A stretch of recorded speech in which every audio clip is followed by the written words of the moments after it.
Hallo Atta, ich freue mich sehr, dass wir wieder zusammenkommen. Das letzte Mal haben wir zusammen die Ausstellung Give Love Back, Atta Matthias und Partner gemacht. Damals ging es um angewandte Kunst und heute treffen wir uns im Rahmen der Ausstellung Text und Spirit und hierbei geht es um Mode und Urbanität. Ich würde gerne mit dir darüber sprechen, inwiefern sich Mode an einem Erscheinungsbild einer Stadt beteiligt. Und mich würde interessieren, ob du das so siehst, dass die Mode ein Stadtbild prägt. Tja, das ist natürlich eine schöne Frage. Ich würde sagen, für mich ist es ein sehr, sehr, sehr wichtiges Thema, Mode und Stadt. Stadt und Mode.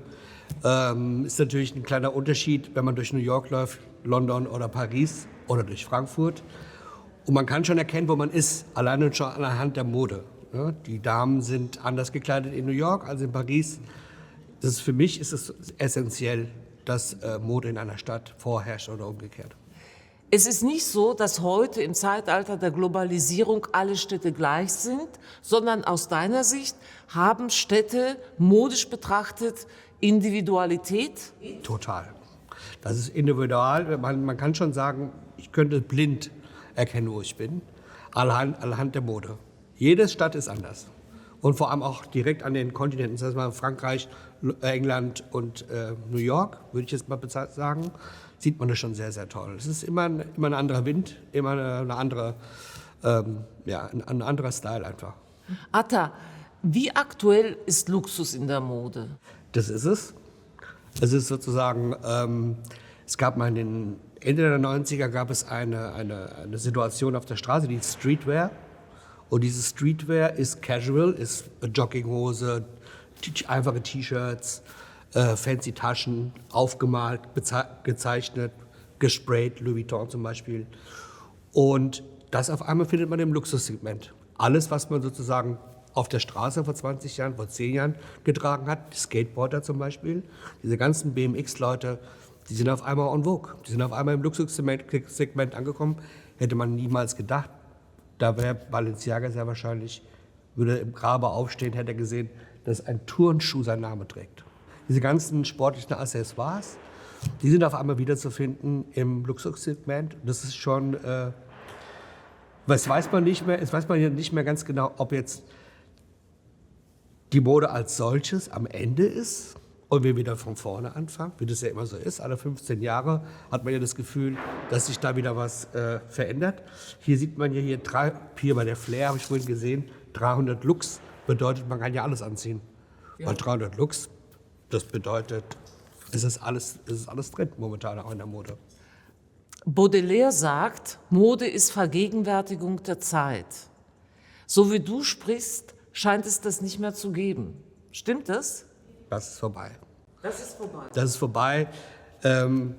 Ich kann es dir nur auch in der Hinsicht auf Musik zum Beispiel ganz gut beschreiben. Luxus ist auch Pop geworden. Pop ist Luxus. Und in der Musik ist es so, dass in den 70er Jahren Kraftwerk mal gesagt hat, wir haben so und so viele Töne. Das heißt, irgendwann mal ist das Repertoire an Pop, Musik, Dinge, die du noch nie gehört hast oder auch vielleicht noch nicht gesehen hast, vorbei. Du hast alles schon gesehen. Ja. Und so ist es auch in der Mode. Heute lustigerweise auch hier 032C, ganz junges Magazin aus 10 Jahre, 15 Jahre, sehr, sehr experimentiert, macht jetzt auch Zeitschrift und Mode, ist aber im Luxussegment, weil es sehr, sehr teuer ist. Und was sie machen, ist alles in Oversize. Aber das hat Margiela auch schon vor 12, 13 Jahren gemacht. Also es gibt nichts mehr so richtig Neues, würde ich sagen. Ich finde, es hat sich doch schon ein bisschen was verändert. Und zwar finde ich, dass die Digitalisierung in die Mode Einzug gehalten hat, in der Form, dass Muster und Schnitte digital bearbeitet sind. Und das gibt natürlich in den Prints und in der Ornamentik gibt es da eine andere Bewegung, als wenn man das jetzt aus dem Webrahmen, sagen wir mal, machen würde. Klar, weil da ist es diese digitale Welt, ist sozusagen was Neues, was Modernes und da wird sehr viel experimentiert. Das ist das, was man dann auch auf T-Shirt-Prints sieht. Ne? Ja, Klar. genau, ja. Das ist aber auch nur einfach ein technischer Fortschritt.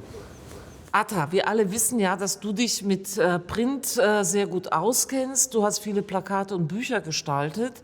Und das ist auch der Grund, warum ich dich im Zusammenhang mit Modezeitschriften eingeladen habe und Stundenbüchern. Denn hier gibt es Ähnlichkeiten. In den Stundenbüchern und in den Modemagazinen gibt es Ähnlichkeiten. Zum einen die Betonung durch Initialen. Dann gibt es keine Text-Bild-Korrespondenz. Das heißt, der Text beschreibt nicht, was die Bilder zeigen. Das Ganze ist dafür angetan, sich in Atmosphären zu verlieren. Dann erscheinen beide, rekurrieren auf das Thema wiederkehrende, regelmäßige Erscheinung. Und in beiden kommt das Thema Kosmologie und in Modezeitschriften als Horoskope vor. Meine Frage an dich, wie beteiligt sich heute die Modezeitschriften an der Mode und damit an der Urbanität? Ich habe ja das Stundenbuch habe ich ja jetzt kürzlich durch dich zum Glück, liebe Eva, kennengelernt. Finde ich ja sehr, sehr spannend. Ich finde auch die Situation hier sehr, sehr spannend. Ich würde sagen, das ist der Vorreiter von allem anderen. Und das ist sozusagen der Blueprint, wie man den ja auch so schön bezeichnet. Meine Mutter hat ja das Kleine als Bibel. Das ist ja wieder was anderes. Da sind ja auch andere Texte drin. Die Vergleiche zwischen diesen Dingen sind verblüffend ähnlich und sind schon, klar, jetzt würde ich nicht sagen eine Kopie von der Kopie von der Kopie. Es ist halt so, Typografie hat ja auch bestimmte Regeln und die sind hier schon sehr, sehr perfekt dargestellt und wiederholen sich natürlich pro Jahrhundert immer wieder. Sehr lustig ist auch, dass ich sehe, dass natürlich, das ist ja immer wieder, jedes Jahr wechselt die Typografie, wechselt das Erscheinungsbild. Diese Dinge, die sind zum Beispiel, die entstehen durch natürlich auch Programme, die das dann machen können. Dadurch experimentiert man mit dem Programm. Das war früher mal Quark Express. Und dadurch entsteht sowas. Aber komischerweise gibt es natürlich auch eine Brücke hierzu, da war es schon drin, aber per Hand. Ja, und wenn ich jetzt sehe, zum Beispiel ein sehr modernes Magazin, da gucke ich doch, dass das sehr, sehr ähnlich ist. Und bei den Looks waren wir eben gerade, da kann ich nur eins sagen, Magazine haben natürlich sehr, sehr viel Einfluss. Meistens auf Damen, Herren ist ja dann eher so ein bisschen weniger. Und das Mobiltelefon tut natürlich sehr viel. Ne? Da ist es ja die ganze Zeit dieses Updaten. Ich glaube aber auch, dass, so wie ich das sehe, dass diese Modemagazine schon noch länger da sind als gedacht. Man dachte ja, das ist over vor 5 Jahren. Das ist es nicht. Es gibt sehr, sehr viele gute Magazine. Habe ich hier aus Japan mitgebracht, ist leider eingestellt worden. Es wurde kleiner, es ist ein sehr, sehr tolles Magazin, was nur rein um Mode und Musik geht und ein bisschen Kunst. Das ist dasselbe, nur aus Deutschland. Und du hast hier mir die anderen Magazine mitgebracht. Das ist natürlich auch nach wie vor einfach ein Fels in der Brandung. Am Ende guckt man sich das an und freut sich. Ist auch schöner als ein Mobiltelefon. Das finde ich auch ganz toll. Und so, ich bin immer noch nach wie vor jemand, der das gerne, der ein Buch in die Hand nimmt und sich das anschaut. Das ist schon von 2006. Die Japaner wollen ja immer sehr, sehr viel wissen. Ne? Da ist es immer ganz toll. Hier ist es Primal Scream. Ganz, ganz tolle Fotografien von Bob Gillespie, Musiker, Sänger von dem Primal Scream. Und da geht es hier gleich, das ist sehr aufwendig auch fotografiert. Was aber dieses Magazin ausmacht, ist das hier. Das ist total irre. Das geht über Seiten hinweg. Das ist das Modeaccessoire.